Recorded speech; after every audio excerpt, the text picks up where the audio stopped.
नगरी तुल्यन्निजान्तर्गतं पश्यन्नात्मनि मायया बहिरिवोद्भूतं यथा निद्रया यस्साक्षात् कुरुते प्रबोधसमये स्वात्मानमेवाद्वयं तस्मै श्रीगुरुमूर्तये नमः इदं श्रीदक्षिणामूर्तये बीजस्यान्तरिवाङ्कुरो जगदिदं प्राङ्निर्विकल्पं पुनः मायाकल्पितदेशकालकलना वैचित्रचित्रीकृतं मायावीव विजृम्भयत्यपि महायोगी वयस्वेच्छया तस्मै श्रीगुरुमूर्तये नमः इदं श्रीदक्षिणामूर्तये तस्मै श्रीगुरुमूर्तये नमः इदं श्रीदक्षिणामूर्तये।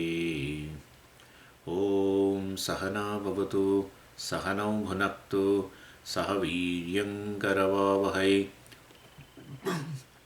तेजस्विनावधीतमस्तु मा विद्विषावहै। ॐ शान्तिः शान्तिः शान्तिः। सदाशिवसमारम्भां शङ्कराचार्यमध्यमाम् अस्मदाचार्यपर्यन्तां वन्दे गुरुपरम्पराम्। ॐ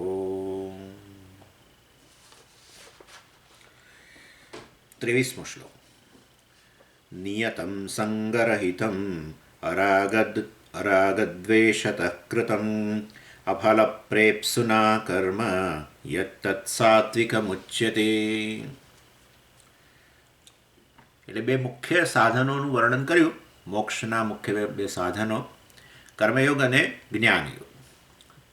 પહેલા 17 શ્લોકમાં કયા કયા અધ્યાયની ચર્ચા ચાલે છે? 18મા અધ્યાયની, બરાબર ને?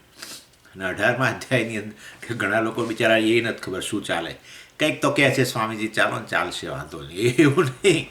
18મા અધ્યાયના આપણે અત્યારે 23મા શ્લોકમાં છીએ. કયો પાછો 18મો અધ્યાય છે નો, એટલે પાછું ભગવદ્ ગીતાનો. એ પણ એટલું પાછું એ જરૂરી છે બધું કહેવું. મૂકવામાં આવે જ છે બધું, પણ છતાંય ઘણા લોકો એ બધી ચિંતા નથી કરતા શું મુકાય છે પેલામાં વગેરેમાં, સ્વરૂપ દર્શન ગ્રુપમાં. એનીવે, કર્મયોગ અને જ્ઞાનયોગ બે સાધનોની વાત 18મા અધ્યાયના પહેલા 17 શ્લોકમાં ભગવાન કરી, અર્થાત ભગવદ્ ગીતાનો સાર જ કયો. પછી હવે ભગવદ્ ગીતાના સાર જરા જુદી રીતે આપે છે ભગવાન 18મા શ્લોકથી 40મા શ્લોક સુધીમાં જુદી રીતે. અને એની અંદર ભગવાન આ સમગ્ર ભગવદ્ ગીતાના વિષયને 7 પેટા વિષયમાં વહેંચી દે છે. અને એની અંદરથી આપણે પ્રથમ જે છે એ 3 ટોપિક, 7માંથી 3 ટોપિકની જે છે અત્યારે ચર્ચા કરી રહ્યા છીએ. અને પ્રત્યેક ટોપિકમાં 3 વિભાગ કરે છે. કયા 3 ટોપિકની ચર્ચા કરે છે? ભગવાન જ્ઞાન, કર્મ અને કર્તા, આ 3ની જે વાત કરે છે. જ્ઞાન એટલે જ્ઞાન, આત્મજ્ઞાન. અને કર્મ અર્થાત કર્મ, અને કર્તા એટલે ક્રિયાનો એ કર્તા જે છે એને. આ 3ને પાછા 3 પેટા વિભાગ ગુણોને આધારે: સાત્વિક કર્તા, રાજસ કર્તા, તામસ કર્તા. સાત્વિક જ્ઞાન, રાજસ જ્ઞાન, તામસ જ્ઞાન. સાત્વિક કર્મ, રાજસ કર્મ અને તામસ કર્મ. એમાં આપણે અત્યાર સુધીમાં પહેલો ટોપિકની ચર્ચા કરી ગયા. જ્ઞાન, કર્મ અને કર્તામાંથી પહેલો ટોપિક જ્ઞાન, એની ચર્ચા કરી ગયા. સાત્વિક જ્ઞાન કોને કહેવાય, રાજસ જ્ઞાન કોને કહેવાય અને તામસ જ્ઞાન કોને કહેવાય. 20, 21 અને 22મા શ્લોકની અંદર આપણે આ ચર્ચા કરી ગયા. આ આત્મજ્ઞાનમાં કયું જ્ઞાન સાત્વિક જ્ઞાન કહેવાય, પોતાના વિશેનું કયું જ્ઞાન સાત્વિક જ્ઞાન કહેવાય, પોતાના વિશેનું કયું જ્ઞાન રાજસ જ્ઞાન કહેવાય, પોતાના વિશેનું કેવું જ્ઞાન તામસ જ્ઞાન કહેવાય, એ ભગવાને ચર્ચા કરી. અને એને આધારે જ આપણે પછી જગતને જોઈએ. જેવા આપણે આપણી જાતને જાણીએ એવા આપણે જગતને જાણીએ. આપણે આપણી જાતને જીવ કહેતા હોઈએ તો આપણે જગતમાં બધા જીવો જ કહીએ. જે વ્યક્તિ મળે બધાને જીવો કહીએ. એને પ્રાણીઓ મળે તો કે આ બધા જીવો જ છે એમ જ કહીએ. આપણે આપણી જાતને શરીર જ કહેતા હોઈએ તો પછી બધાને શરીર જ કહીએ. શરીર ધારીએ નહીં, શરીર ધારી તો પછી જીવ થઈ ગયો. શરીર જ કહીએ, શરીરને આપણે આપણી જાતને શરીર કહીએ તો જગતમાં બધાને શરીર જ કહીએ. અને આપણી જાતને બ્રહ્મ કહીએ તો પછી બધું બ્રહ્મ થઈ ગયું. એવું છે. જેવું આપણે આપણી જાતનું મૂલ્યાંકન કરીએ એવું જગતનું મૂલ્યાંકન કરીએ, સામાન્ય નિયમ. એનીવે, એટલે આ 20, 21 અને 22મા શ્લોકની અંદર ભગવાને હું કોણ છું, અર્થાત હું મારી જાતને કેવો જાણું છું એના આધારે સાત્વિક, રાજસ અને તામસ જ્ઞાન કહ્યું. અને એમાંથી પાછું હવે એ તો એ કરતા ટોપિક, અરે સોરી, જ્ઞાન વિષય પતી ગયો. હવે 23મા શ્લોકથી બીજો ટોપિક, કર્મ. 3 પ્રકારના કર્મ, સાત્વિક, રાજસ અને તામસ. એમાં ભગવાન આ 23મા શ્લોકની અંદર સાત્વિક જ્ઞાનની વાત કરશે. 24મા શ્લોકમાં રાજસ જ્ઞાન, રાજસ કર્મ. 23મા શ્લોકમાં સાત્વિક કર્મ, 24મા શ્લોકમાં રાજસ કર્મ અને 25મા શ્લોકમાં તામસ કર્મ. કેવા કર્મને સાત્વિક કર્મ કહેવાય, કેવા કર્મને રાજસ કર્મ કહેવાય, એ હવે આ 23, 24 ને 25માં ચર્ચા થશે. પછી કર્તાની વાત કરશે, સાત્વિક કર્તા, રાજસ કર્તા વગેરે. આ રીતે ચર્ચા ચાલી રહી છે અને આ બધું ભગવદ્ ગીતાનો સાર જ છે. એટલે પહેલું અહીંયા 23મા શ્લોકની અંદર સાત્વિક કર્મ કોને કહેવાય એના ભગવાન વાત કરે છે. નિયતમ કર્મ સાત્વિક કર્મ છે. આપણે જોઈએ આ બધું શું છે. પછી અસંગરહિતમ કર્મ સાત્વિક કર્મ છે. અરાગદ્વેષતઃ કૃતમ સાત્વિક કર્મ છે. અફલપ્રેપ્સુના કર્મ સાત્વિક કર્મ છે. આ બધી 4 રીતે ભગવાન સાત્વિક કર્મની વ્યાખ્યા કરે છે. પહેલામાં પહેલું નિયતમ કર્મ. નિયત કર્મને સાત્વિક કર્મ કહેવાય એવું ભગવાન કહે છે. નિયત કર્મ એટલે શું? જે કર્મ જે છે આપણે વાસ્તવની અંદર કરવાનું છે એ કર્મને સાત્વિક કર્મ કહેવાય. એટલે કયું કર્મ કરવાનું છે? પણ અમે તો બધા રોજે હજારો કર્મ કરીએ છીએ. ના, પણ એને સાત્વિક કર્મ ન કહેવાય. તો પછી એ સ્પેશિયલ છે કેટલાક કર્મો, એને જે સાત્વિક કર્મ કહેવાય. હા, સ્પેશિયલ કર્મ છે. એટલે શાસ્ત્રની અંદર કેટલાક સ્પેશિયલી વિશેષ રીતે કહેવામાં આવ્યા છે. એવા કર્મ જો આપણે કરીએ તો આપણે સાત્વિક કર્મ કરી રહ્યા છીએ એવું કહેવાય. તો એવા કેવા સ્પેશિયલ કર્મો કે એવા કયા છે? એટલે આપણે કહ્યું કે જે કર્મો આપણને આધ્યાત્મિક રીતે વધારે ને વધારે પ્રગતિ કરાવે એવા કર્મો સાત્વિક કર્મો કહેવાય. સાદી વ્યાખ્યા. અને અર્થાત આપણો આંતરિક વિકાસ કરે, આપણને પરિપક્વ બનાવે, પુખ્ત કહીએ ને આપણે, પુખ્ત બનાવે. શારીરિક રીતે પુખ્ત થઈ જઈએ, ખાઈએ પીએ અને દોડાદોડ કરીએ, કૂદાકૂદ કરીએ ને તો જોતામાં મૂછો આવી જાય ને દાઢી આવી જાય, બધું આવી જાય. એમાં કંઈ બહુ મોટું વાત નથી. શારીરિક રીતે પુખ્ત બનવામાં કંઈ બહુ મોટી વાત નથી. અને સામાન્ય જીવન આ રીતે ખાતા પીતા રહીએ તો થઈ જઈએ એક દિવસ. પણ માનસિક રીતે પુખ્ત નથી થવાતું. એના માટે આ કર્મો કરવા પડે. એટલે એવા કર્મો જેના દ્વારા તમે માનસિક રીતે પુખ્ત બનો, પરિપક્વ બનો, મેચ્યોર બનો, એવા કર્મો સાત્વિક કર્મ કહેવાય. અને એવા કર્મો કે જેના દ્વારા તમે દૈવી સંપત્તિનો પણ વિકાસ થાય એવું પણ કહી શકો. આવું આપણે 16મા અધ્યાયમાં જોઈ ગયા બધી, હે ને, દૈવી સંપત્તિની વાત આપણે જોઈ હતી ને. અભયમ સત્વ સંશુદ્ધિ વગેરે વગેરે બધી ચર્ચા. 16મો અધ્યાય તો પહેલાં થઈ ગયો ને, તો 18મો અધ્યાય ચાલે છે ને. એટલે વાસ્તવની અંદર આ આપણો આંતરિક વિકાસ કરે, છેવટે આત્મજ્ઞાન પ્રાપ્ત કરીએ, મોક્ષ પ્રાપ્ત કરીએ. એમ એ પ્રકારની આપણે એવા કર્મો કરીએ જેથી કરીને આપણે એ જ્ઞાન માટે અધિકારી બનીએ. અથવા તો એવા કર્મો કરીએ કે જેને કારણે આપણા અંતઃકરણમાં અનેક પ્રકારની દૈવી સંપત્તિ ઉત્પન્ન થાય. એટલે આ શેના જેવું વસ્તુ છે કે ભાઈ આપણામાં દૈવી સંપત્તિનો વિકાસ કરવો હોય એવા પ્રકારના કર્મો. એટલે આ લોકો દૈવી સંપત્તિનો વિકાસ એટલે દૈવી સંપત્તિની ઉત્પત્તિ થાય. તો કહે છે કે ભાઈ જુઓ, એવું છે કે આ જેવી રીતે તમારે જેવા પ્રકારની જમીન હોય એના આધારે પછી ધાન્યની ઉત્પત્તિ થાય ને. જો હવે જમીન જ સારી ના હોય તો સારું ધાન્ય ન મળે. એટલા માટે વાસ્તવની અંદર જેવી રીતે એક ફળદ્રુપ જમીનની અંદર ધાન્યની ઉત્પત્તિ કરી શકો તમે, અનાજની ઉત્પત્તિ કરી શકો, સારી ખેતી કરી શકો. એવી ને એવી રીતે આપણું મન પણ આવી એક ભૂમિ છે, એને ફળદ્રુપ બનાવવી જોઈએ. શેના દ્વારા ફળદ્રુપ બને? તો કે આવી દૈવી સંપત્તિ દ્વારા ફળદ્રુપ બને. અથવા તો પછી આવા પ્રકારના કર્મો કરી કે જેથી કરીને આપણા મનની અંદર દૈવી સંપત્તિ રૂપી પાક ઉત્પન્ન થાય.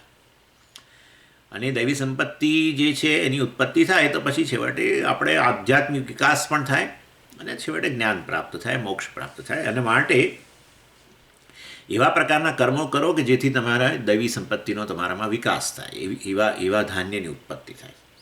એટલે અને એ આપણે જાણીએ છીએ એ સાત્વિક કર્મને જ કર્મયોગ કહેવાય છે, નિષ્કામ કર્મ કહેવાય, વિહિત કર્મ કહેવાય. એક જ વસ્તુ છે આ બધું. કર્મયોગ કહો, સાત્વિક કર્મ કહો, નિષ્કામ કર્મ કહો, વિહિત કર્મ કહો અથવા એવા કર્મો કે જે તમારામાં દૈવી સંપત્તિ રૂપી પાકની ઉત્પત્તિ કરે. દૈવી સંપત્તિ એટલે તમે જાણો છો, અભયમ, સત્વ સંશુદ્ધિ, અહિંસા, ક્ષમા, આ બધી વસ્તુઓની ઉત્પત્તિ થાય. એટલે મન આપણું સાત્વિક બને ને. સાત્વિક કર્મ કરો તો સાત્વિક મન બને, જેવા કર્મ કરો એવું બને, એવું છે. એ આપણે જોઈ ગયા 16મા અધ્યાયની ચર્ચામાં જ પેલું ચાલી રહ્યું છે ને કે જેવા કર્મ કરો ને એવી વાસના ઉત્પન્ન થાય. શુભ કર્મ કરો તો શુભ વાસના ઉત્પન્ન થાય, અશુભ કર્મ કરો તો અશુભ વાસના ઉત્પન્ન. એ એટલે શું? પણ વાસના ઉત્પન્ન થાય શું? હેબિટ, ટેવ ઉત્પન્ન થાય. જેવા કર્મ કરો ને એવા કર્મ કરવાની ટેવ પડે, એમ સિમ્પલ. ટેવ એટલે જ વાસના. એવા જ કર્મો કરવાનું ગમે. એટલે તમે જુઓ, સારા કામો જે લોકો સમાજના ઉપયોગી કર્મો કરતા હોય છે કરતા જ રહે છે, કરતા જ રહે છે. લોકો એની ટીકા કરે કે જે કરે તે, અને લોકો એને સાથ આપે કે ના, પણ એને ટેવ જ પડી ગઈ છે, એ જ કરે છે, બીજું કશું કરતા જ નથી. આપણને થાય કે આ કેમ પોતાના કુટુંબની ચિંતા નથી કરતા ને આખા સમાજની ચિંતા કરે છે ને. ઘરમાં બેસો ને, તમારી વળી સમાજની શું ચિંતા? પણ એ જ ટેવ પડી ગઈ છે. સવાર પડે ને પછી એમ કે ભાઈ ના, આશ્રમમાં પાણી પીવડાવવું જોઈએ. તો એ ગમે તે થાય, એ જાય જ. ઠંડી હોય, ગરમી હોય, એ જ ટેવ પડી ગઈ છે. એટલે શુભ કર્મ કરો તો શુભ ટેવ પડે. આવું જ છે ભાઈ. એટલે વિચારીને કરજો. પણ એટલે કેમ અમને આવું કહો છો? કારણ કે પસંદગી મનુષ્યને છે. શું કરવું, સારું કરવું, ખરાબ કરવું પસંદગી છે, માટે કે છે. શાસ્ત્રો બધા શાસ્ત્રો મનુષ્યો માટે છે, કોઈ ભેંસ માટે થોડા છે. ભેંસને તો એવું કહેવાનો પ્રશ્ન જ નથી કે ભાઈ તું શુભ કર્મ કર, એવું કહેવાનો પ્રશ્ન જ નથી. હા, મનુષ્યને જ કહેવું પડે એવું છે, કારણ કે એને પસંદગી આપી છે. એ આડુંય કરે ને સીધુંય કરે, બધું કરે. એટલે જો સારું કરશો તો સારી ટેવ પડશે. અમારે સારી ટેવો કેવી રીતે પડે? સારું કરવાનું શરૂ કરો. સિમ્પલ રસ્તો છે, બીજો કોઈ રસ્તો જ નથી. સારી ટેવ પાડવાનો એકમાત્ર રસ્તો સારા કર્મો કરવાનો છે. આનાથી અન્ય કોઈ ઉપાય હોય તો મને બતાવજો, મારે પણ બીજાઓને શેર કરવા માટે ચાલશે. શુભ કર્મ કરવા દ્વારા જ શુભ ટેવ પડે. અને મનમાં સારી ટેવો, એનું નામ સાત્વિક મન. સિમ્પલ, સરળ છે બધું. બહુ કરવું સરળ નથી, એ વાત જો કે સાચી છે. બોલવું જ સરળ છે, એ વાત તમારી સાચી છે. પરંતુ કહેવાનો આશય કે આવું છે, સારી ટેવો પાડવી છે, મનને સાત્વિક બનાવવું છે. કશું કરવાની જરૂર નથી, ચિંતા ના કરો. સારું કામ કરવાનો સંકલ્પ કરીને શરૂ જ કરો. પણ સમજીએ, અંદરથી કંઈક આવે છે, ના પાડે છે. બધું પછી તારા લોકો લાભ ઉઠાવશે. તું હજુ વિચારી લે. આવો તદ્દન ભોળો ના બની જઈશ. બહાર બધાનું સારું કરવા નીકળ્યો છે ને, લોકો તારો ફાયદો ઉઠાવશે. તારું ઘર સંભાળીને બેસ. આવું અંદરથી આવશે. પેલો બેઠો છે ને, રાગ દ્વેષ, પેલો કામ ક્રોધ શત્રુ બેઠેલા છે, નહીં કરવા દે તમને. એનું જ નામ આપણે કહે છે હવનમાં હાડકા નાખે. સારા કર્મની અંદર હાડકા નાખે એવું આપણને બધું આવે ને પુરાણોમાં બધું. રાક્ષસો હાડકા નાખે. તો આ જ છે, બીજા કયા રાક્ષસો? શિશુપાલ ને દંતવક્ત્ર ને રાવણ અને કુંભકર્ણ ને આ જ છે, કામ અને ક્રોધ. બીજું કશું છે જ નહીં. કેવું સુંદર વર્ણન કર્યું પુરાણોમાં. હા, પેલા ઋષિઓ સરસ યજ્ઞ કરી રહ્યા છે ને એ જ વખતે પેલા લોકો હાડકા નાખે ને ફલાણું કરે ને કરવા ના દે. બસ આ શુભ કર્મ કરવાનો સંકલ્પ કરો, ત્યાં જ શરૂઆત. એ શત્રુઓ એકદમ એક્ટિવ થઈ જાય, નહીં કરવા દે તમને. કોઈ એવા બહાનાઓ રજૂ કરે અને તમને પાછા પાડે. અને જે લોકો કરે છે શુભ કર્મ, તમારી મારી નજર સામે આખી દુનિયામાં કેટલા બધા લોકો કરે છે. પણ સ્વામીજી, તમે કેવી રીતે કહી શકો કે બહુ લોકો શુભ કર્મ કરે છે? આ દુનિયા ટકેલી છે, આ સારા કર્મોથી ટકેલી છે. માની લો બધા જ લોકો ખરાબમાં ખરાબ કર્મ કરતા થઈ જાય. ઘરની બહાર નીકળે ને લૂંટફાટ જ બધા કરે. આખી દુનિયા ઘરની બહાર નીકળે ને હિંસા કરવાની જ ચાલુ કરી દે, તો પતી ગયું હોત. ક્યારની આ સૃષ્ટિ જ પતી ગઈ હોત.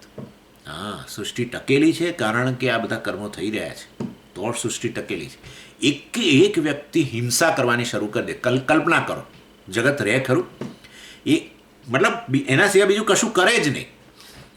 તમે ને હું પણ બહાર નીકળીને માત્ર હિંસા કરવાનું જ કામ કરીએ. સમજો, કલ્પના કરો. તો એ સમજ, આખી દુનિયા ખરાબ જ છે. ભલે રખે બોલલો આવું બધું, આપણને ખબર નથી, એ જુદી વસ્તુ છે.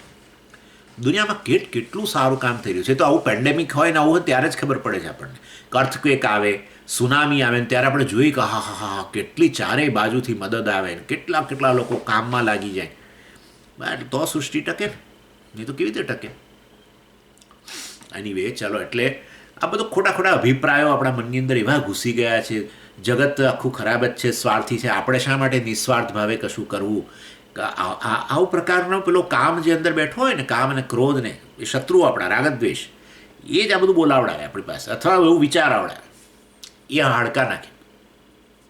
એનીવે, આ તો જસ્ટ બાય ધ વે તમને કહું છું કે તમારે વિચારવું હોય કે આ દુનિયા, મતલબ સારા કર્મો થઈ રહ્યા છે કે એની જગતની અંદર, તો એનો સીધી સાબિતી આ છે કે જગત ટકેલું છે. બસ તમે ને હું બહાર નીકળીએ પણ કોઈની હિંસા કરવાનો વિચાર નથી આવતો.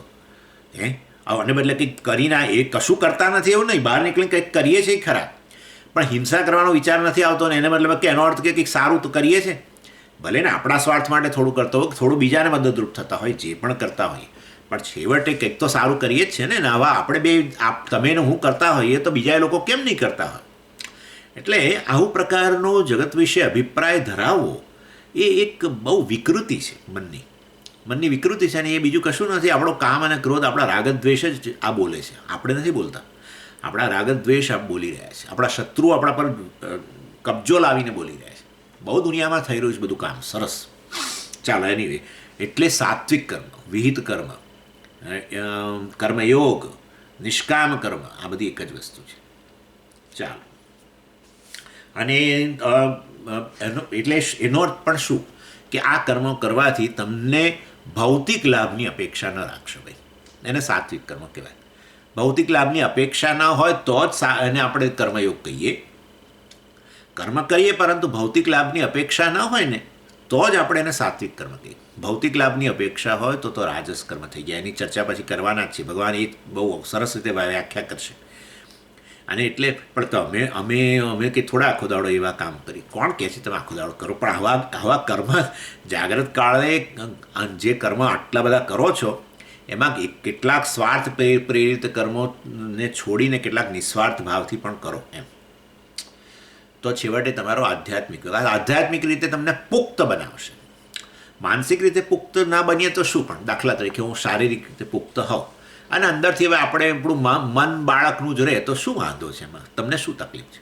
મને કોઈ તકલીફ નથી ભાઈ. પણ આપણે પેલું બાળક પછી પેલું જિદ્દી કેવું હોય છે, હે ને? જોયું છે ને તમે? બાળક કેવું જિદ્દી હોય છે, અને બાળક નાની નાની વાતોમાં એને રડીએ પડે ને હસીએ પડે ને, કેવું હોય છે. આપણે કહીએ ને આમ લાગણીની દ્રષ્ટિએ એકદમ કાચું બિચારું બાળક, એટલે એવું. એવા આપણે કાચા રહીએ. 60 વર્ષે એટલે પછી સ્વામીજી આવું કે 60 year old child, 70 year old child, આવું કહે ને ત્યારે આપણને બહુ ખરાબ લાગે અંદરથી. આવું કે છે સ્વામીજી મને.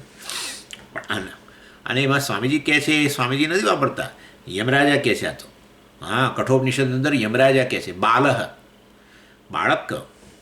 અજ્ઞાનીને જ બાળક કહો, ચાલો અજ્ઞાન જવાબદાર છેવટે, પરંતુ કહેવાનો આશય આવી બાલ્યાવસ્થા, પરિપક્વતા નહીં. પરિપક્વતા ના હોય એટલે આપણે રડવાનો વારો આવે. જગતને રડાઈએ તો પછી આપણે રડવાનો વારો આવે આખો દાડો.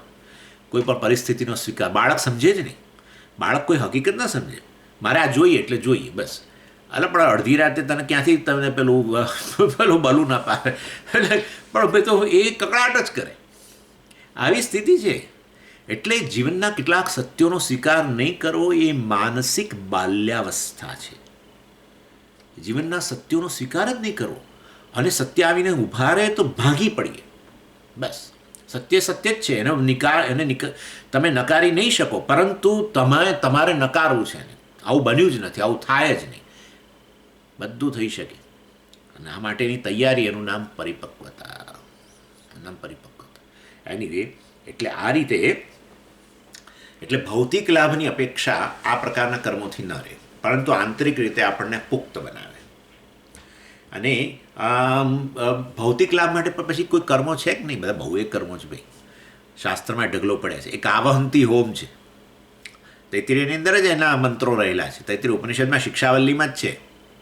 આવહંતી વિતન્વાના કુર્વાણા ચીરમાત્મનઃ વાસાગુંસી મમ ગાવશ્ચ અન્નપાને ચ સર્વદા તતો મે શ્રિયમાવહ લોમશામ પશુભિઃ સહ સ્વાહા આમાયંતુ બ્રહ્મચારિણ સ્વાહા વિમાયંતુ બ્રહ્મચારિણ સ્વાહા પ્રમાયંતુ બ્રહ્મચારિણ સ્વાહા શમાયંતુ બ્રહ્મચારિણ સ્વાહા દમાયંતુ બ્રહ્મચારિણ સ્વાહા યશોજને સ્વાની સ્વાહા. માગણી કરે ત્યાં આવાહંતીઓમાં હોમ થતાં થતાં માગણી કરે છે, મને અનેક પ્રકારના વસ્ત્રો પ્રાપ્ત થાઓ, ધન પ્રાપ્ત થાઓ, અનેક પશુઓ પ્રાપ્ત થાય, જેમાં પશુધન હતું ને, અનેક ગાયો ને આ બધું મને પ્રાપ્ત થાવ. આ બધું ભૌતિક લાભની અપેક્ષાથી થાય છે. એટલે એવા કર્મોય છે કે જે તમને ભૌતિક લાભ આવે ને એની આવશ્યકતા હોય તો કરો, જરૂર કરો, અને કરવા જ જોઈએ, કેમ નહીં? શા માટે વધુ ધન પ્રાપ્ત ન કરવું જોઈએ? હું તો આવો પ્રશ્ન કરું, શા માટે ન કરવું જોઈએ? કરો, કરવું જ જોઈએ. તો એમાંનો તમે તમારા લાભમાં વાપરશો ને થોડુંક જગતને ઉપયોગી થશો ને ભાઈ. જગતને ઉપયોગી થવો છે, કંઈક તો ધન હશે તો ઉપયોગી થશો ને. બીજી રીતે થવાય, પણ તું ધન પ્રાપ્ત કરશો તો ખોટું નથી, સરસ જ છે. એનીવે, એટલે ઇન શોર્ટ ભૌતિક લાભ માટેના કર્મો છે અને સાથે આધ્યાત્મિક લાભ થાય એવા પણ કર્મો છે. ભૌતિક લાભ માટેના કર્મો પછી આપણે રાજસ કર્મો કહીશું. આધ્યાત્મિક લાભ માટેના કર્મોને સાત્વિક કર્મો કહેવાય. એને જ કર્મયોગ કહેવાય, એને જ વિહિત કર્મ કહેવાય. એટલે આવા સ્પેશિયલ કર્મો સ્વામીજી કયા છે ત્યાં? ના પણ એવું નહીં. અમને કહો કે કયું પ્રકારનું કામ કરીએ તો એને અમે સાત્વિક કર્મ કહેવાય. પંચમહાયજ્ઞો જે છે એ મેં તમને વાત કરેલી જ છે, એની હું ઘડી ઘડી ચર્ચા નહીં કરું, જેની ચર્ચા 3 અધ્યાયમાં કરી છે ને આપણે તો ઘણીવાર કરતા જ રહીએ છીએ, અને તમે બધાએ નોંધી રાખ્યું હશે, હું એવી આશા રાખું છું. એટલે એ પંચમહાયજ્ઞો જે છે એ પંચમહાયજ્ઞથી તમે મદદરૂપ થાઓ. અમે તો જગતને ક્યાં મદદ કરવા જઈએ સ્વામીજી? પણ કોણ કહે છે તમને? જગતને 5 ભાગમાં વહેંચી દો અને એના પ્રત્યેક ભાગ માટે કંઈક કરો, બસ. જગતને 5 ભાગમાં વહેંચી દી. હા, એક છે દેવતાઓ, જગતનો ભાગ, સૂર્ય દેવતા, વાયુ દેવતા, આ દેવતા, બધા જે જગત તંત્રને ચલાવી રહ્યા છે, પૃથ્વી દેવતા. એટલે એક છે દેવતાઓ, એના માટે કંઈક કરો. શું કરીએ? પૂજા રોજ કરો, સ્તુતિ, દેવ સ્તુતિ. બીજું આપણા માતા પિતા, પછી તરત દેવતાઓ, પછી તરત સીધો નંબર માતા પિતા, એમના માટે કંઈક કરો. પિતૃયજ્ઞ કહ્યો હતો ને આપણે એને, પંચમહાયજ્ઞમાં એને પિતૃયજ્ઞ કહો, પહેલાંને દેવયજ્ઞ કહ્યું.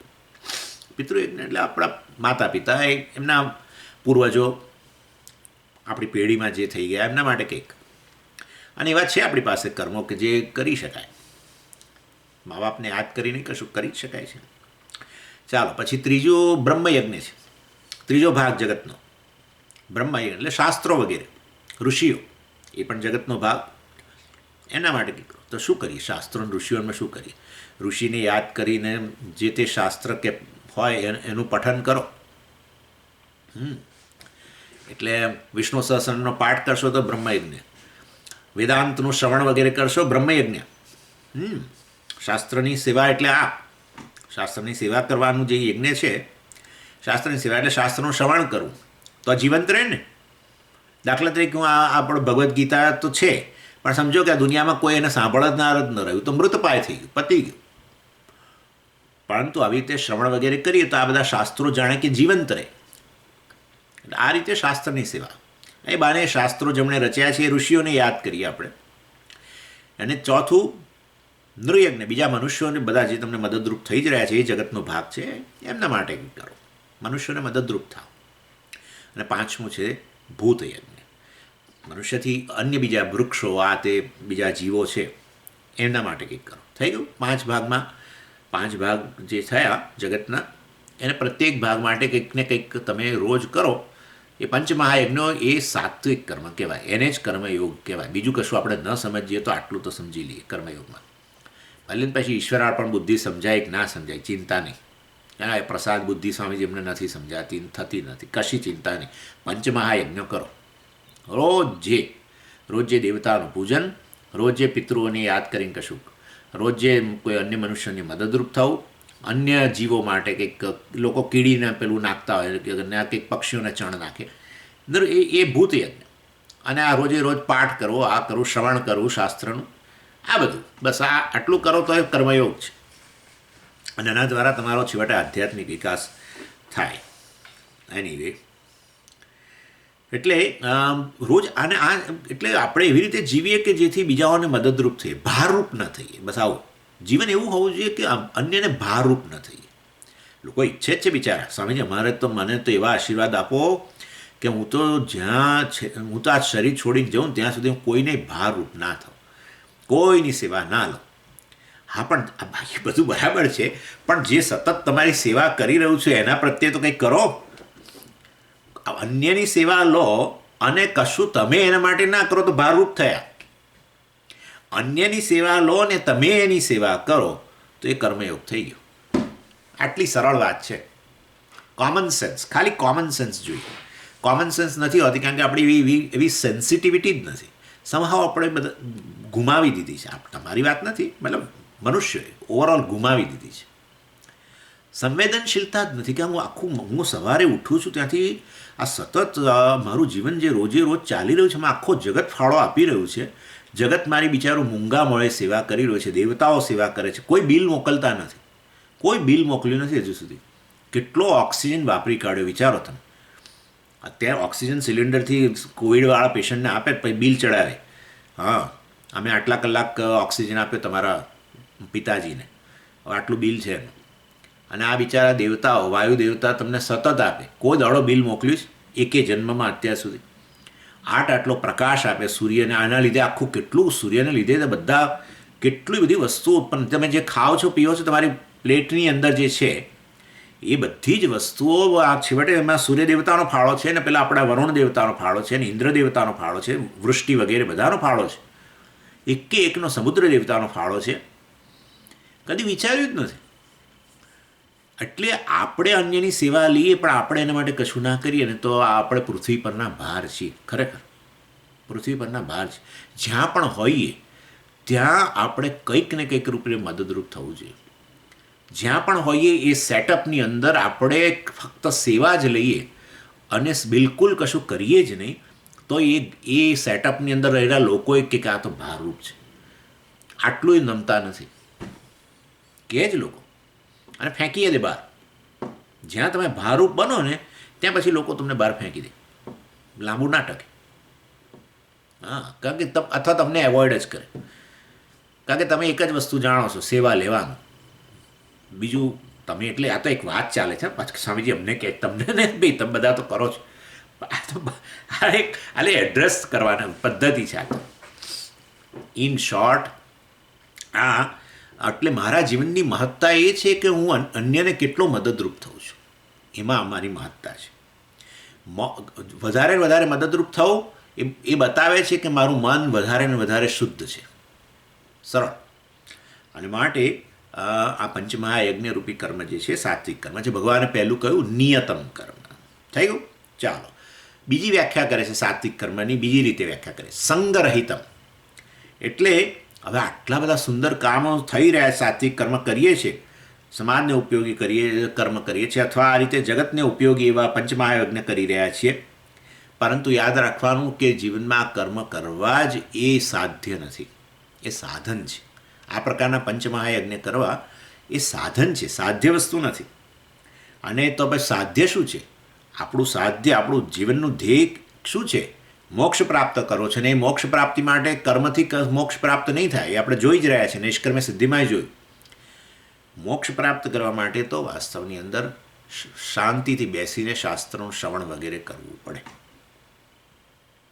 અને માટે હવે મને સ્વામીજી એવી તો મને ટેવ પડી ગઈ છે કે આખો દિવસ હું સારા જ કામો કરું છું, પણ ભણવાનું સ્વામીજી એ એક જ તકલીફ છે. કેમ એટલે શું તકલીફ શું છે ખબર નહીં.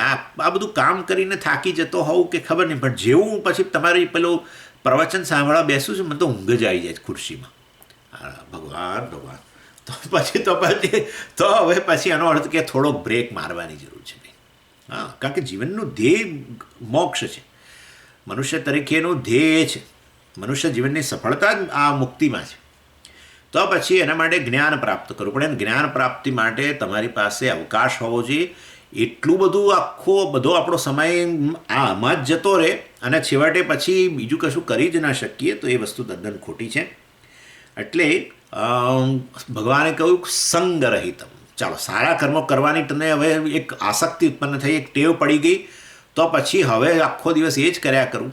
અને કેટલા બધા સારા તમે જુઓ ને તો સારા લોકો બધા, મતલબ આ બધા સમાજના ઉપયોગી લોકો, જે લોકોએ એવી સંસ્થાઓ બનાવી છે. આ તો હું તમને બહુ સાચો એક કિસ્સો જ કહું છું. અમદાવાદમાં જ એક બહુ પ્રતિષ્ઠિત સંસ્થા છે, નામ ન દેવાય મારે, પરંતુ બહુ જ પ્રતિષ્ઠિત. અને જેણે ખૂબ કામ કર્યું છે.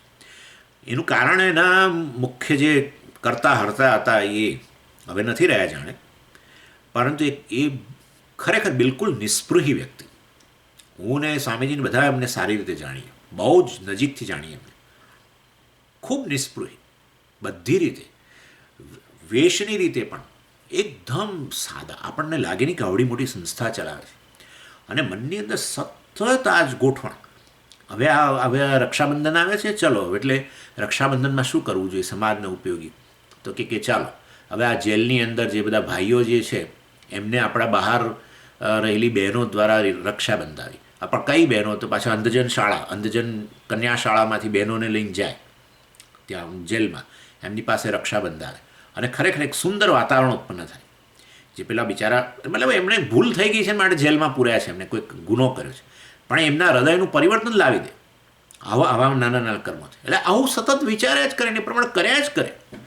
હવે એવી વ્યક્તિ, એટલે સ્વામીજીના એક આવો જ્ઞાન યજ્ઞ ચાલતો હતો અને એ રોજ મારી જોડે જ આવીને બેસતા. એટલે અમે લોકો આગળ હરોળમાં બેઠા એટલે એમને તો ત્યાંમાં સ્થાન આપે જ, નેચરલી એમને આગળ જ બેસાડ. અને ત્યાં એ આવીને બેસતા હું જોઉં કે જેવું પ્રવચન, બહુ રસ એમને, રસ પણ ખરો, પણ જેવું પ્રવચન શરૂ થાય 5 જ મિનિટમાં એમને જોકું આવી જાય. અને આવે તો બરાબર 1-2 મિનિટ નહીં, એ લગભગ આખા એ 1.5 કલાકના સ્વામીજીના પ્રવચનમાં બિચારાને ઊંઘ જ આવે. તો એનો અર્થ એવો થયો કે પછી આ પ્રકારની સેવા વધારે પડતી છે.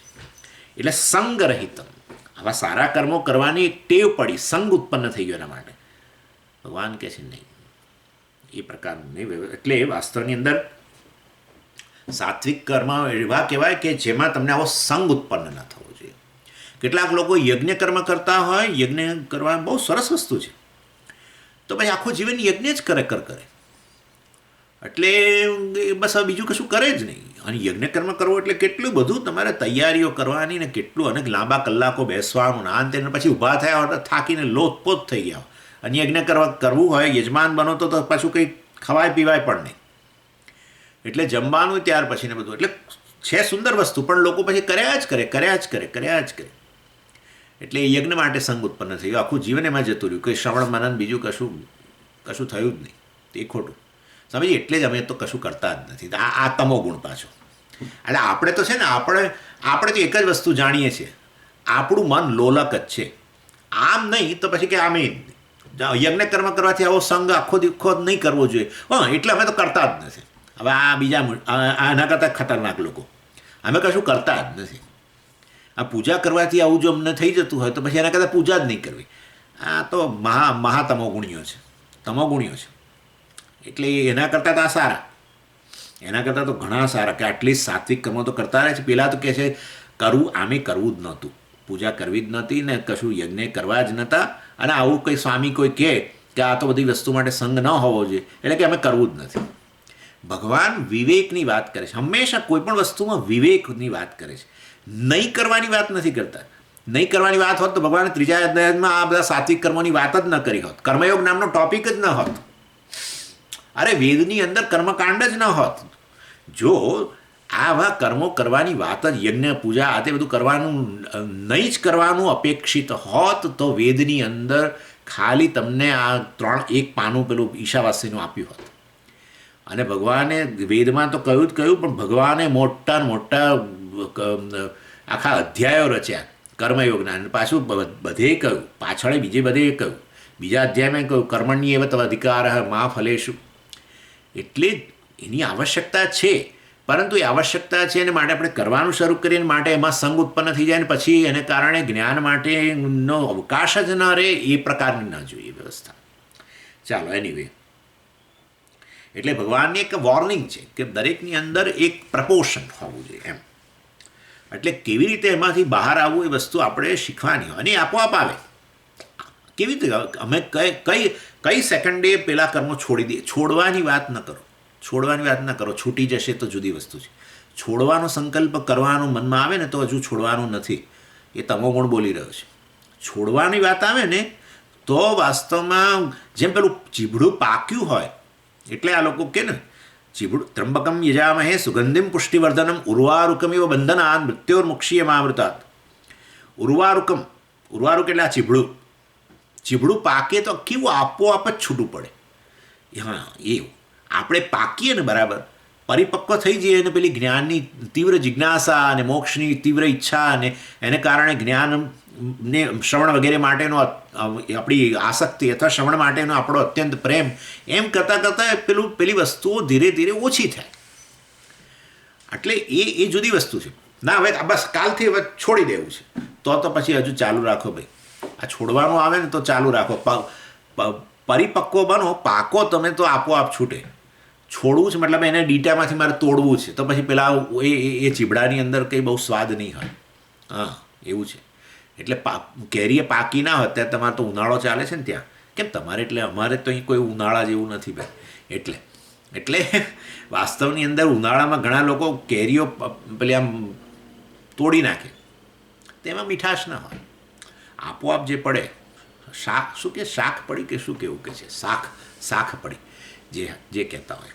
એનીવે એની અંદર સુગંધ હોય, સુગંધે હોય ને સ્વાદે હોય, મીઠાશે હોય. પરિપક્વ વ્યક્તિમાં સુગંધ હોય અને સ્વાદ હોય. અપરિપક્વ વ્યક્તિ દુર્ગંધ હોય. હા, એના વ્યક્તિત્વમાંથી દુર્ગંધ આવે ને સ્વાદે ના હોય, ખાટા હોય. ખાટા વ્યક્તિત્વ જ ખાટું, બીજાને ખાટા બનાવે. એટલે વાસ્તવની અંદર વસ્તુ છૂટી જાય. એકમાંથી બીજા તરફ એનો જોગ એવો કર્મયોગ કરવાને કારણે પરિપક્વ બન્યાને માટે જ્ઞાનયોગ તરફનો જોગ આપોઆપ જ એમાં જ વધારે ને વધારે સમય વગેરે જવા લાગ્યો ને માટે પેલું થોડું ઓછું થઈ ગયું. તમારા જીવનમાં કેટલી વસ્તુ એવી બની છે કે જેમાં તમે સંકલ્પ નથી કર્યો ને આપોઆપ છૂટેલી છે. જોજો એ તમારા જીવનમાં શું બની છે હું ન કહી શકું, એ તમારે જાતે જોવાનું. કેટલી વસ્તુ માટે પહેલાં સંગ હતો બહુ જ અને ધીરે ધીરે છૂટી ગયું. કોઈ સંકલ્પ નહોતો કર્યો, આપોઆપ છૂટી ગયું. બસ એ વસ્તુ, એવી અવસ્થા જોઈએ. ચાલો, એટલે આ બીજું સંગ્રહિતમ. ત્રીજું અરાગદ્વેષતઃ કૃતમ. આ સાત્વિક કર્મ જ્યારે કરીએ તો એની પાછળ અરાગદ્વેષતઃ, રાગદ્વેષ વગર કર્મ કરીએ. રાગદ્વેષ એટલે શું? કોઈ પ્રકારનો ભૌતિક લાભની અપેક્ષા નહીં, એ પ્રકારનું કોઈ વર્લ્ડલી મોટી નહીં. એટલે એમાં એટલે પણ શું, એટલે જગતને માં પરિવર્તન લાવવાની કોઈ આવશ્યકતા નહીં. મારી આજુબાજુ કશામાં, કોઈ વ્યક્તિઓમાં, કોઈ વસ્તુમાં, કોઈ પરિસ્થિતિમાં પરિવર્તન લાવવાની મને જરાય અપેક્ષા નહીં. કેમ? કારણ કે એમ પરિવર્તન લાવવા માટેની અપેક્ષા આપણને કંઈ જગતમાં પરિવર્તન લાવવા માટે નથી, એ તો મારામાં પરિવર્તન લાવે. એ બધું બદલાય ને સ્વામીજી તો મને જરા સારું લાગે. અત્યારે જરા નથી મજા. કેમ? હા, કારણ કે આ છે ને ફલાણો આવા છે ને પેલા આવા છે ને પેલું આવું છે ને હજુ આ નથી થયું, પેલું નથી થયું. આ બધા રાગદ્વેષ. એટલે બાહ્ય જગત માટેના રાગદ્વેષને કારણે આપણા રાગદ્વેષને અનુરૂપ જગત બનાવવાની, એને બદલવાની અપેક્ષા રહે. અને આપણા રાગદ્વેષને અનુરૂપ બહારના લોકો ના બને તો સ્વામીને બોલાવીએ ક્યારે ભિક્ષા માટે થઈને, પછી વખતે ધીમે રહીને સ્વામીજી અમને જરા બે શબ્દો કહેજો તો. એટલે ખાસ એ પર્પઝથી જ બોલાયા હોય, કારણ કે પોતે થાક્યા હોય. વ્યક્તિઓ ના બદલાય એટલે પોતે થાકે, એટલે પછી આવી રીતે સ્વામીને બોલાવો ને સ્વામી દ્વારા કેવડાવો તો બધું બદલાય. આવી એટલે આને રાગદ્વેષ કહેવાય. આપણા રાગદ્વેષ આ રીતે અભિવ્યક્ત થાય.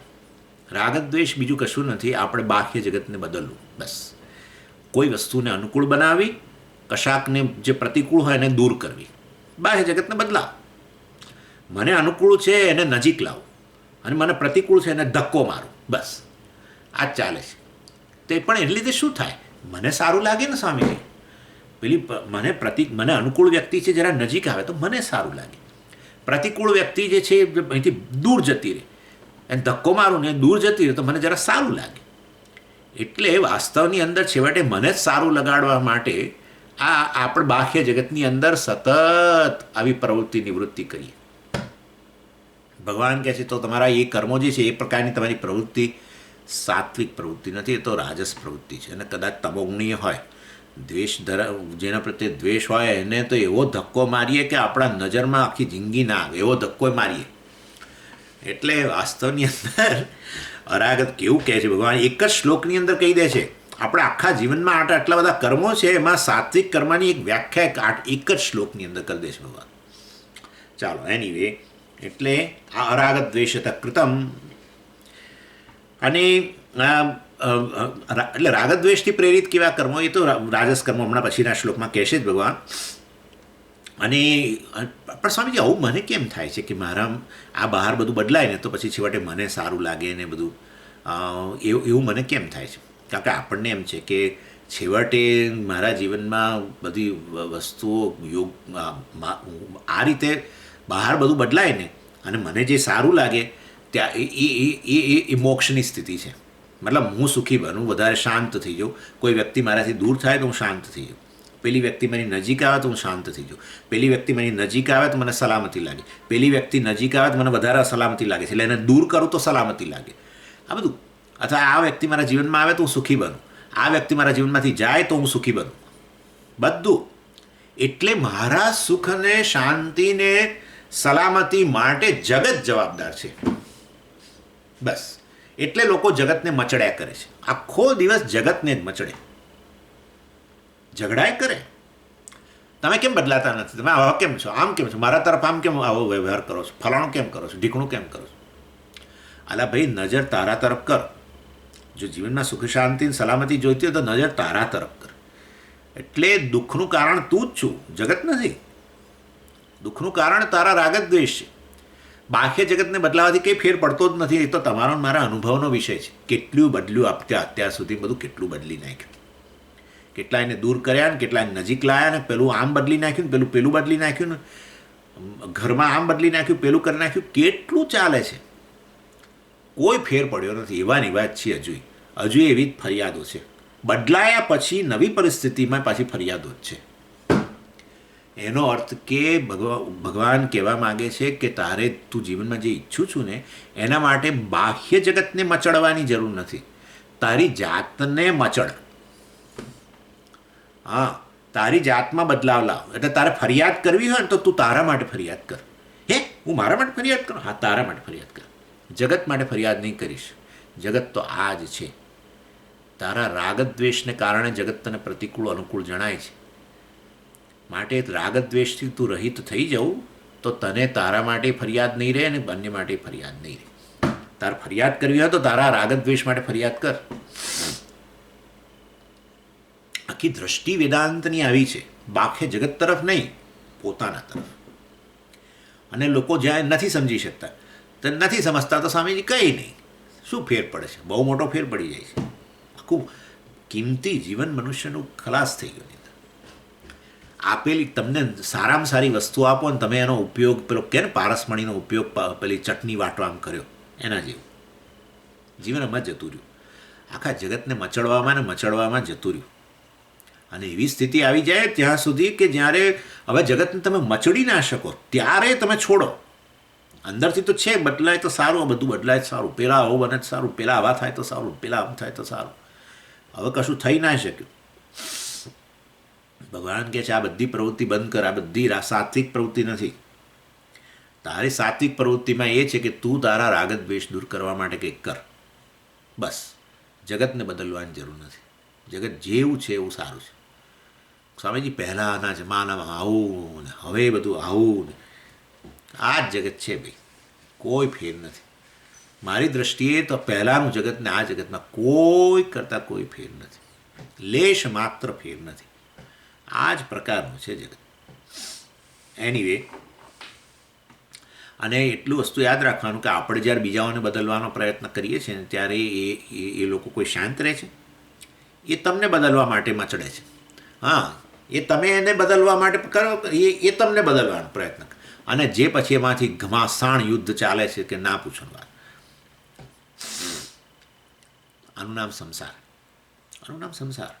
પોતાનામાં બદલાવ લાવવાની ઈચ્છા એ નામ સાધક. એને સાધક કહેવાય. અન્યને બદલવાની ઈચ્છા એને સંસારી કહેવાય. મારા રાગદ્વેષ બંધ રાખીશ, મારા રાગદ્વેષને પૂરા કરો બધા, સંસારી. મારા રાગદ્વેષમાં પરિવર્તન લાવીશ, જગતમાં પરિવર્તનની જરૂર નથી, સાધક. એટલે પોતાના તરફ કમ્પ્લેન કરે સાધક, અન્યની કમ્પ્લેન કરે સંસારી. સિમ્પલ. કેવા સરળ છે ને રસ્તા, સરળ છે, બધી વ્યાખ્યાઓ બધી બહુ સરળ છે એકદમ. એટલે પૂજ્ય સ્વામીજી એટલે આ પેલું પુસ્તક બહાર પાડ્યું છે, problem is you, solution is you. તમે જ સમસ્યા છો, ઉકેલ તમારી પાસે જ છે, જગત પાસે નથી. જગત સમસ્યા નથી. અરાગ દ્વેષત કૃતમ. ચાલો પછી કહે છે અફલ પ્રેપ્સુના કર્મ. રાગ દ્વેષત કૃતમ, કૃતમ એટલે કરેલું. રાગ દ્વેષથી પ્રેરિત થયા વગર કંઈક કરો જગતમાં તો બરાબર છે, એ સાત્વિક. રાગદ્વેષથી પ્રેરિત થઈને કંઈક કરો, જગતમાં બદલાવ લાવવાનો પ્રયત્ન કરો, એ બધું રાજસ કર્મ. અફલ પ્રેપ્સુના કૃતમ અથવા બાહ્ય કોઈ લાભની અપેક્ષા વગર કરો. ફલ પ્રેપ્સુ, પ્રાપ્તુમ ઈચ્છું પ્રેપ્સુ, પ્રાપ્ત કરવાની ઈચ્છા. શું? ફળ. તો ફલપ્રેપ્સુ જે છે, ફળ પ્રાપ્ત કરવાની ઈચ્છા, તો પછી એ તો એ જે કરશે એના માટે થઈને તો એ પછી કર્મયોગ ક્યાં રહ્યો? સાત્વિક કર્મ રહ્યું જ નહીં ને. એટલે અફલપ્રેપ્સુ કહ્યું ભગવાન. કોઈ પણ ભૌતિક લાભ, બાહ્ય લાભ પ્રાપ્ત કરવાની ઈચ્છા વગર તે પછી કર્મ કેવી રીતે થાય? તમે સમજો તો ખરા સ્વામી. કશું કામ કરે છે પણ કંઈ ફળની અપેક્ષા જ નથી. એ કર્મ જ શરૂ ના થાય.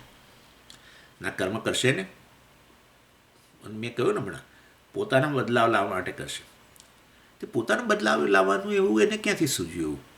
કારણ કે એને ખબર પડી, આ વ્યક્તિ છે ને એને એવી ખબર પડી. હા, એને આપાત જ્ઞાન કે આપાતત જ્ઞાન. આપાતત જ્ઞાન એટલે શું? કે આવી રીતે એક દિવસ બેઠા હતા અને કંઈક બેઠા હતા ને કંઈક કોઈક આવીને અથવા આપણે ટીવી ચાલુ કર્યું અને એમાં કોઈ સ્વામી આવીને કશું પ્રવચન આપતા હતા ભગવદ્ ગીતા વિશેને. બસ ને એમાંથી કંઈ ખબર પડી, ઓહ જીવનનું ધ્યેય તો મોક્ષ છે ને, આમ ને આ જ્ઞાનથી મોક્ષ પ્રાપ્ત થાય ને એના માટે જીવનમાં આ પ્રકારે અધિકારી બનવું જોઈએ ને એના માટે કર્મયોગ હોય. અથવા કંઈક પુસ્તક વાંચવામાં આવ્યું, હા, ગીતા અને જીવન સાફલ્ય વાંચવામાં આવ્યું, કોઈક દિવસ કોઈકે આપ્યું, ગીતા દર્શન આપ્યું. ઓહો, ત્યારે ખબર પડી જીવનમાં આ તો આ ધ્યેય આપણું મોક્ષ છે વગેરે. પરમાત્મા જીવનનું ધ્યેય છે. જે હું શોધું છું એને જ પરમાત્મા કહેવાય, જે હું એ શોધું છું એને જ મોક્ષ કહેવાય, બધી પ્રવૃત્તિ પાછળ. એટલે ભૌતિક લાભ વગેરે જે છે એનાથી જીવનમાં જે ઈચ્છું છે એ કદી પ્રાપ્ત ન થાય. અને માટે પછી એ બધાને આધારે પછી પોતાના જીવનની અંદર કર્મ જે છે સાત્વિક કર્મ વગેરે કરે. એટલે જ્ઞાનની યોગ્યતા અને પ્રાપ્તિની ઈચ્છા છે ને, એ ફળની ઈચ્છા છે. કર્મયોગ કરીને એને છેવટે આ રાગદ્વેષ વગેરેમાંથી નિવૃત્ત થવું જ છે. અને માટે એને આધારે કર્મ કરે. એટલે પણ કર્મયોગી સ્વામીજી એને કોઈક એનો ભૌતિક લાભ થાય કે ના થાય? બધા થાય છે, લખી રાખો. હા, બધા ભૌતિક લાભે થાય કર્મયોગીને. કારણ કે છેવટે કર્મયોગીનું જીવન તો પછી, કારણ કે તમે જે પ્રકારના કર્મ કરો ને ભાઈ એ પ્રકારે પછી સામેથી રિસ્પોન્સ આવે એવું છે. એટલે ભાઈ આ પંચમહાયજ્ઞ કરતા હો જગત માટે આખું, અને જગત તો ઈશ્વર છે એટલે આ તો ઈશ્વર આપણ બુદ્ધિથી થયેલું કર્મ છે. તો પછી ઈશ્વર શું કંઈ જોઈ ચૂપચાપ બેસી રહેવાનો છે? ભૌતિક લાભે તમને જે જોઈતા હોય મળતું હોય એ મળે ખરું, તમને જેટલું જરૂરી હોય એટલું, જે યોગ્ય હોય એ બધું મળે ખરું. એ જ તો ભગવાને કહ્યું યોગક્ષેમમ વહામ્યમ. આ યોગ અને ક્ષેમની ચિંતા તું છોડ ભાઈ, યોગ અને ક્ષેમની ચિંતા હું કરીશ. તું મને સમર્પિત થઈશ કર્મ વગેરે દ્વારા તો યોગક્ષેમની ચિંતા હું કરીશ. અને કરે જ છે, આમે એ કરે છે, આમે એ કરે છે, ખરેખર એ જ ચિંતા કરે છે. સંસારી હોય એમ મારે ચિંતા કરવી જોઈએ. હા, સંસારીનું નામ એ સંસારી એટલે શું? એને અત્યારે વર્તમાનમાં એ બધી ચિંતા હોય અને ભવિષ્યની એ ચિંતા હોય. અને સમજો કે કદાચ કોઈ કાળે એને ચિંતા જતી રહે ને તો એની ચિંતા એને થાય કે હવે મારામાં ચિંતા કેમ નથી? આખા બધા લોકો ચિંતા કરે છે અને હું આવો તદ્દન બેફિકરો કેવી રીતે બની શકું? મારી પણ ચિંતા તો હોવી જોઈએ. એવી ચિંતા હવે શરૂ કરે. સંસારી ચિંતા સિવાય એના જીવનમાં કંઈ હોય જ નહીં. ચિંતા ચિતા સમાન એવું કહ્યું ને, એ ચિંતા ચિતા સમાન થઈ ગઈ. એનીવે, એટલે કર્મયોગી જે છે એને બાય પ્રોડક્ટ, હા, એટલે એના જીવનમાં ભૌતિક લાભ આવે જ છે ભાઈ. એને જે જરૂરી હોય એ બધી વસ્તુઓ એની પૂરી થાય છે, પણ એનું ધ્યેય ન હોય. એનું ધ્યેય જો આવી ભૌતિક લાભ હોય તો એ કર્મયોગી રહ્યો જ નહીં.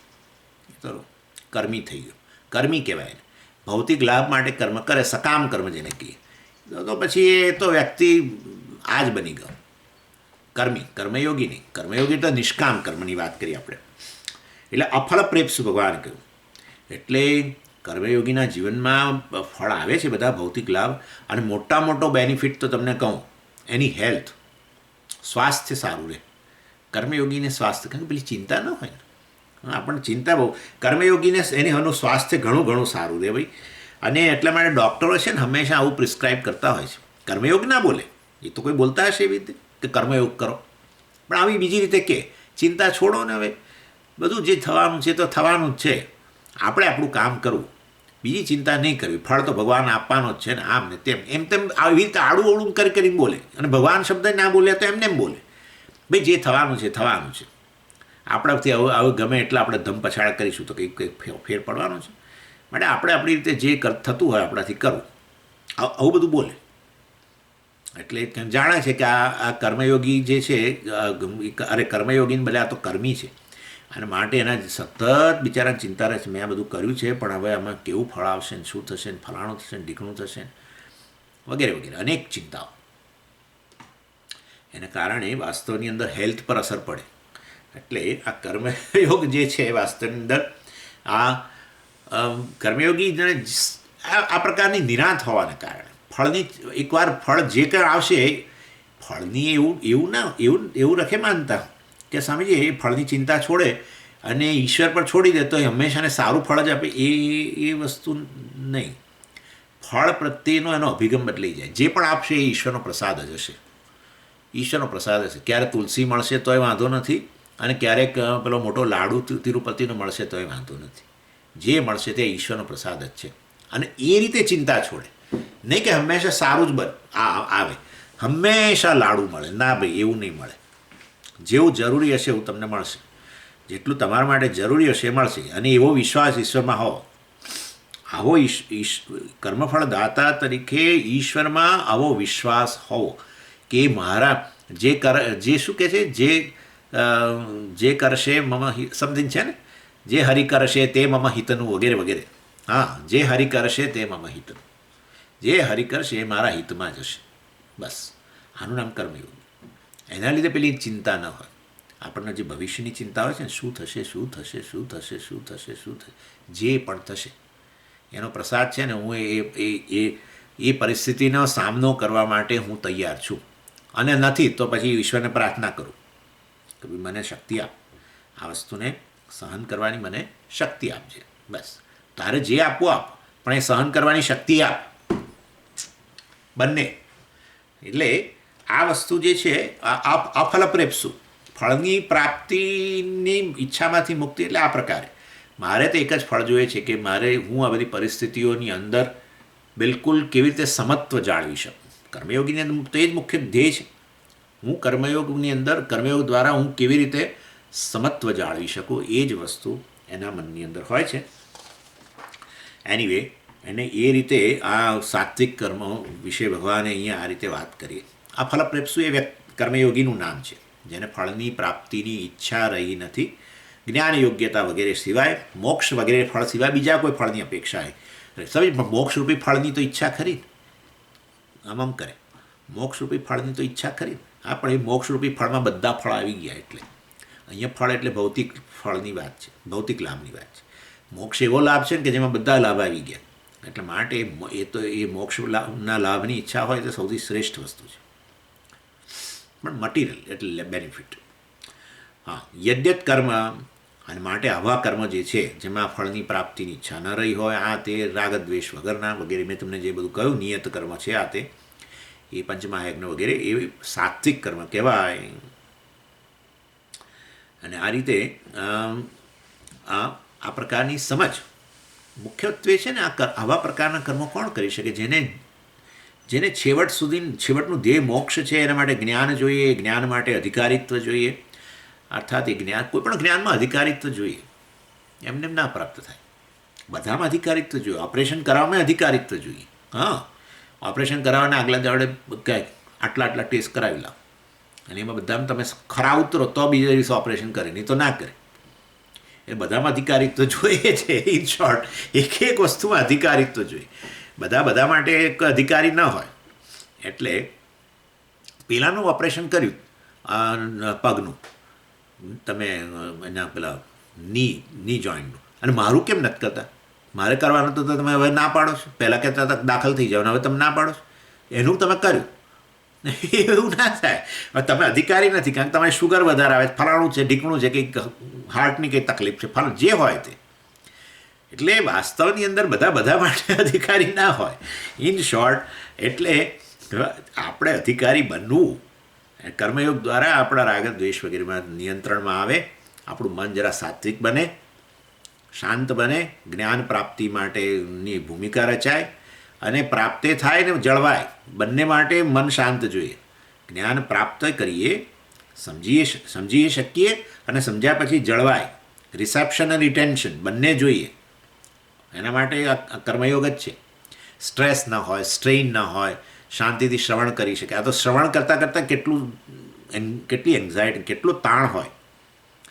શું થશે, પેલાનું રિઝલ્ટ આવી ગયું છે, મારા પૌત્રનું રિઝલ્ટ આવી ગયું છે, મારે શું થયું છે, હમણાં ક્લાસ પતે એટલે પહેલાં ફોન કરો. ચાલતું હોય કંઈક ને કંઈક ચાલતું હોય. એટલે કર્મયોગી એટલે જેના જીવનમાં નિરાંત, જ્ઞાન પ્રાપ્તિ માટે જેના જીવનમાં નિરાંત હોય મનમાં. ચાલો, એનીવે, એટલે આ લોકો હંમેશા કે આવી રીતે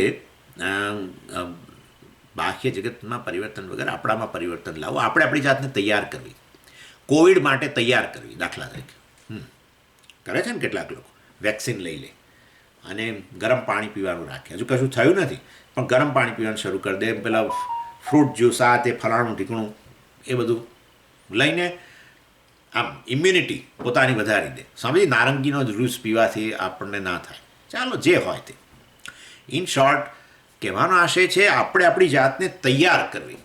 બસ, કર્મયોગી એટલે આવો, જેનામાં આવી ઇમ્યુનિટી છે, હા, જેનામાં આવી પ્રતિકારક શક્તિ છે. અહીંનો કોવિડ જુદો છે, સંસાર મોટો કોવિડ છે, બધાની એમાંય પેન્ડેમિક જ છે, એ એવો જ છે. આ સંસાર રોગ બધાને લાગુ પડ્યો છે, કોઈ બાકી નહીં. જે જન્મે એને આ રોગ હોય જ, તો જ જન્મે. એમાં એ રોગમાંથી મુક્તિ માટે જ ભગવાન આ આપે, મનુષ્ય દેહ આપે. ચાલો, એનીવે, એટલે ઇન શોર્ટ, કર્મયોગી આ રીતે સાત્વિક કર્મ કરનારો જે છે એ અહીંયા સાત્વિક કર્મ કેવા હોય એ ભગવાને અહીંયા વાત કરી. 24મા શ્લોકમાં કહે છે, આપણે જરા એક સેજ વાંચી લઈએ. યત્તુ કામેપ્સુના કર્મ સાહંકારેણ વા પુનઃ ક્રિયતે બહુલાયાસમ તદ્રાજસમુદાહૃતમ. ચાલો, આવતી વખતે જોઈશું રાજસ કર્મ વિશે વાત કરીશું. ઓમ પૂર્ણમદ પૂર્ણમિદમ પૂર્ણાત પૂર્ણમુદચ્યતે પૂર્ણસ્ય પૂર્ણમાદાય પૂર્ણમેવાવશિષ્યતે. ઓમ શાંતિ શાંતિ શાંતિ. હરિ ઓમ. શ્રી ગુરુભ્યો નમઃ. હરિ ઓમ.